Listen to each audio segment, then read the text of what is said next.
The Elvid OCM 101 4K-H is an excellent 10-inch camera monitor. What I love about this is it makes it really easy to see as you're filming anything. So I use this on my main camera rig, and I actually even run this with a multi-viewer using the Rodecaster Video and the Rodecaster Video S to see all of my different cameras. This is a 10.1-inch IPS LCD screen with 1920 by 1200 native resolution, and it actually supports signals all the way up to DCI 4K. What's nice is it even has HDMI out, so you can use this as a way that you can loop the out and continue to send it to other sources. It also has a headphone jack and a VGA port, and you can run this off of the power supply that's included in the box, or you can always mount an NPF style battery to the back of it and use the included adapter plate. Before we go any further, I do want to say thank you to B&H for sending me this to review. They've got no input in this content. This is just my thoughts on this Elvid monitor and who I think it's for.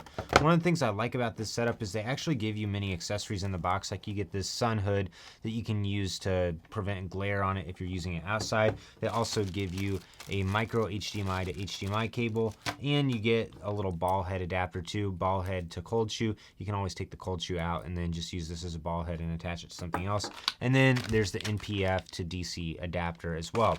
I like to use this plugged into a wall so I don't have to worry about battery life on it.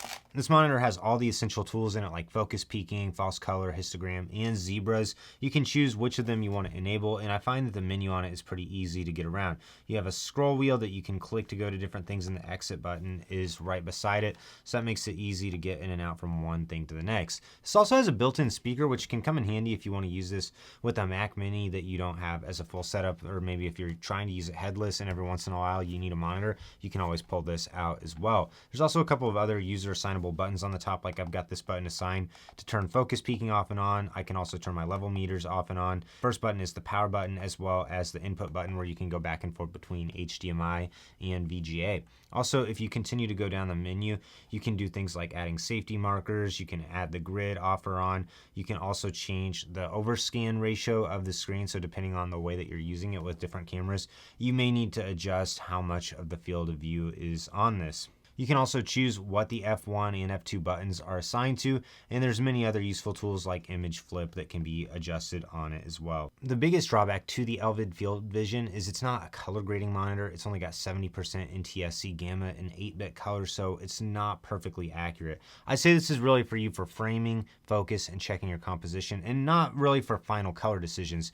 You can get in and tune the color on it. You can adjust the tint of the screen as well, so you can definitely spend a little bit of time dialing this in to fit your setup a little bit better, but I found the colors on the screen stock not to be fully accurate.